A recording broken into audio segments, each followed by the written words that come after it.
평화를 빕니다. 안녕하세요. 안젤라입니다. 주님께서 말씀하십니다. 나를 따라라. 나는 그 자리에서 일어나 나의 상황과 모든 것을 내려놓고 주님을 따를 수 있을까? 고민이 안 될 수 없습니다.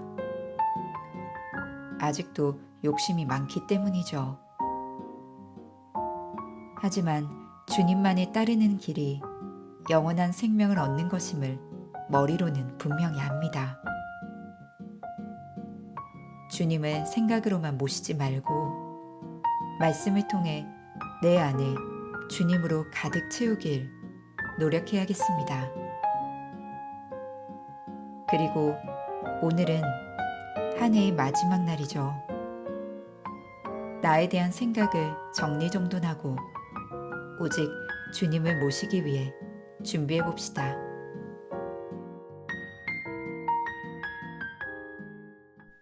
11월 30일 성 안드레아 사도 축일. 복음. 그들은 곧바로 그물을 버리고 예수님을 따랐다. 마테오가 전한 거룩한 복음입니다. 4장 18절에서 22절까지의 말씀입니다. 그때 예수님께서는 갈릴레아 호숫가를 지나가시다가 두 형제, 곧 베드로라는 시몬과 그의 동생 안드레아가 호수에 어망을 던지는 것을 보셨다. 그들은 어부였다. 예수님께서 그들에게 이르셨다. 나를 따라오너라. 내가 너희를 사람 낚는 어부로 만들겠다.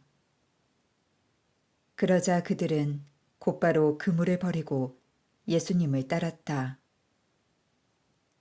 거기에서 더 가시다가 예수님께서 다른 두 형제, 곧 제베데오의 아들 야고보와 그의 동생 요한이 배에서 아버지 제베데오와 함께 그물을 손질하는 것을 보시고 그들을 부르셨다.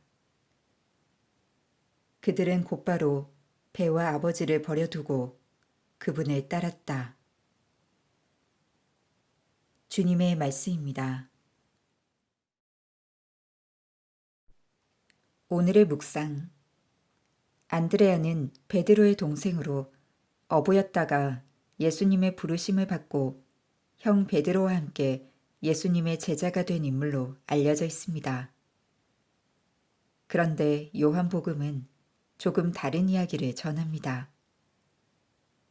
안드레아는 본디 세례자 요한의 제자였는데 세례자 요한의 증언을 듣고 요한 사도와 함께 예수님을 찾아가 그의 제자가 되었다고 말합니다.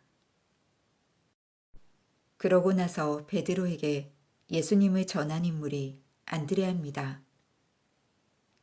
이렇게 본다면 안드레아는 맨 먼저 예수님에 관한 기쁜 소식을 받아들이고 전한 인물들 가운데 하나라고 말할 수 있습니다. 세례자 요한에게 전해들은 예수님에 관한 기쁜 소식을 직접 확인한 뒤 다른 이에게 전한 첫 사도들 가운데 하나였다는 말입니다. 그래서일까요?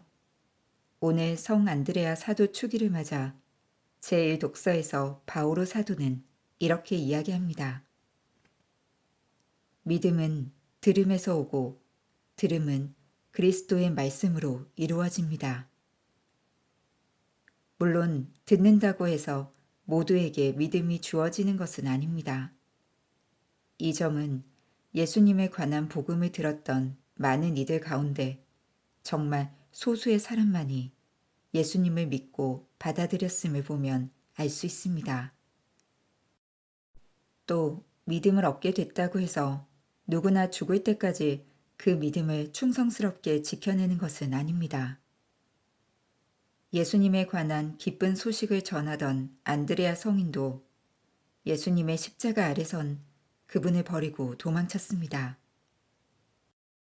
그러나 성인은 모든 부족함을 털어내고 끝내는 예수님을 증언하는 삶으로 나아갑니다.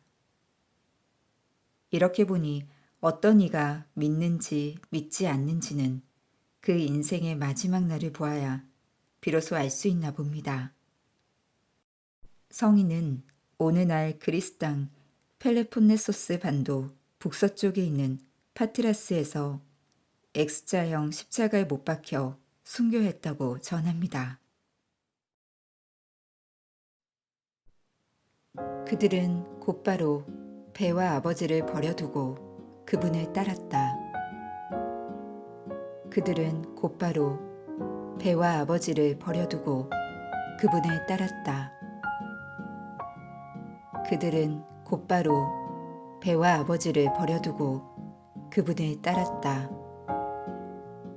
전능하신 주 하느님, 제 자신과 제 모든 것을 주님께 바치며 영원한 생명을 얻게 하소서. 아멘. 평화를 빕니다.